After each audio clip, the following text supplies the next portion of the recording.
ঠিক আছে, আমরা অপচয় করি নাই, মাত্র একটা দিয়ে সবাইকে আমরা খাওয়া করবো ইনশাআল্লাহ।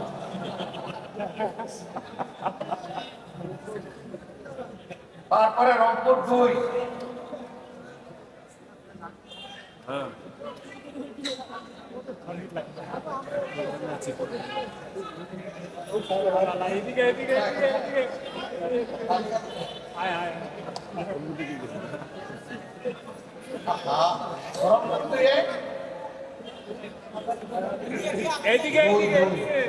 রংপুর 2 আমার নেতা, আমার ভাই মজলুম জননেতা, যাকে শেখ হাসিনা ফাঁস করতে চেয়েছিল। ও আল্লাহ, তুমি তারে রাখো, তারে মারার শক্তি কারো নাই। রব্বুল আলামিন, তুমি যখন তাকে রেখেই দিয়েছো, তখন মানুষের খেদমত করার, সেবা করার, দেশকে নেতৃত্ব দেওয়ার সুযোগটাও তুমি দান করো। আমরা আমাদের ভাইয়ের হাতে পাল্লা তুলে দিলাম, আপনারা কি এই পাল্লার পক্ষে থাকবে? মোবারকবাদ। বিজয় ঘরে নিয়ে 12 তারিখ নেবেন, এর আগে না ইনশাআল্লাহ।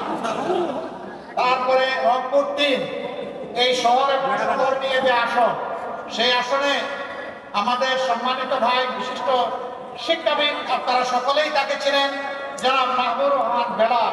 আমরা তার হাতেও পাল্লা তুলে দিলাম। আলহামদুলিল্লাহ, শিবিরের সাবেক নেতা, জামাতে ইসলামের মহানগরী আমির, জেলার আমির, অঞ্চলের আলহামদুলিল্লাহ সদস্য, কেন্দ্রের নেতা, সব কিছুই তিনি আলহামদুলিল্লাহ। আমরা বিশ্বাস করি তিনি রংপুরবাসীর মজবুত কণ্ঠ হিসাবে সংসদে তুফান তুলবেন ইনশাআল্লাহ। এরপরে রংপুর 4,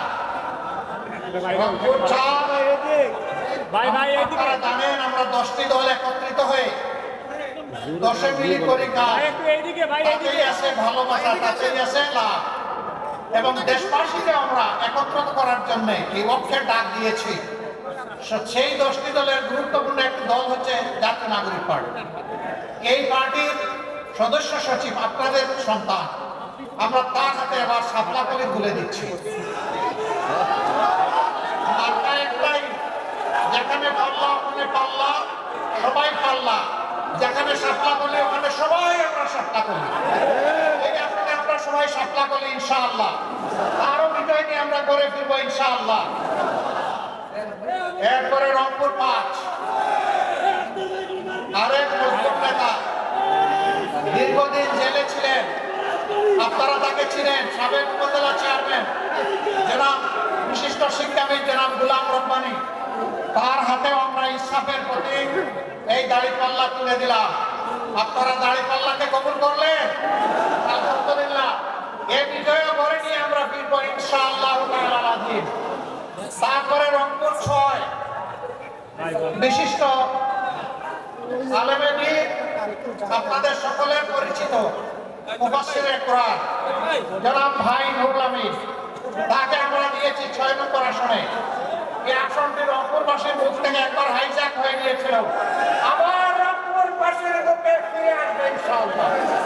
ইনসাফের প্রতীক দাড়িপাল্লায় ভর করে আসুন, রংপুরের কাছে ফিরে আসবে। বাইরের কারোর কাছে ডাকছে না, তার হাতে সেটা তুলে দিলাম। আপনারা তারও বিজয় ঘরে নিয়ে আল্লাহর উপর ভরসা করে লড়াই করে যাবেন এবং করে ফিরবেন ইনশাআল্লাহ। নাকি আলহামদুলিল্লাহ, সবাইকে মোবারকবাদ।